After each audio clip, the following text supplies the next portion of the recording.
Hi, I'm Todd Wente, and this is the Daily 180, 180 seconds of motivation and inspiration intended to help you take action and make progress in your life. This is episode 574 of the Daily 180, and going back to Tribe of Mentors, we're going to start with some quotes from a new individual. Her name is Ayaan Hirsi Ali.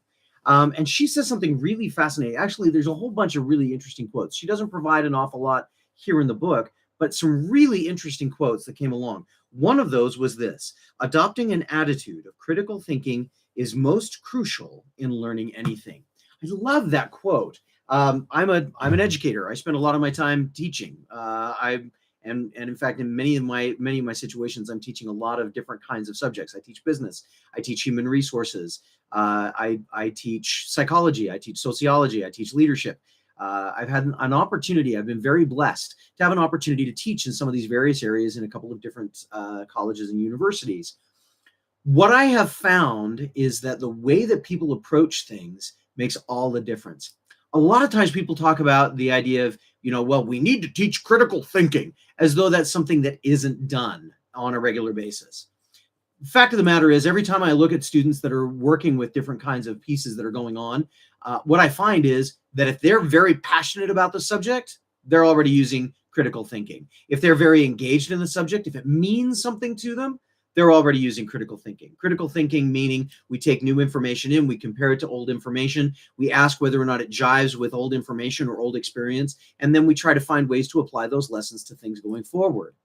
It's only when we look at new things that we have a tendency to not apply critical thinking. I hate calling it critical thinking. I like calling it careful thinking, because critical thinking oftentimes brings out this idea that we need to be critical of things. We need to find the holes in everything before we can move forward. But the reality is, especially when we're looking at new ideas, new pieces, we need to be thinking carefully about them. We need to examine the information that comes from people that we trust, people that we respect, people who have more experience than we do, more wisdom than we do, and try to find ways to integrate those lessons into our lives. Caitlin, I see that you made it. Thank you for being here. Hopefully you've had some experience and gotten some value, like many others have gotten, out of this idea of careful and critical thinking. The key is to apply that to all of the new things that we're learning along the way. You're already doing careful thinking or critical thinking in all kinds of areas of your life, whether it's family, or maybe it's something that you've had some training in, or raising family, or looking for answers to things about how you make the budget work. We need to apply that same level of thought into new things as we come along, and that's how we really make progress. I hope this has given you something to think about. I hope it's been something that's been valuable for you. If it has, hit the button to subscribe, hit the bell to be reminded when we've got new ones, and share this as wide as you possibly can. And as I always say, this has been the Daily 180. Go forth and conquer. We'll see you next time.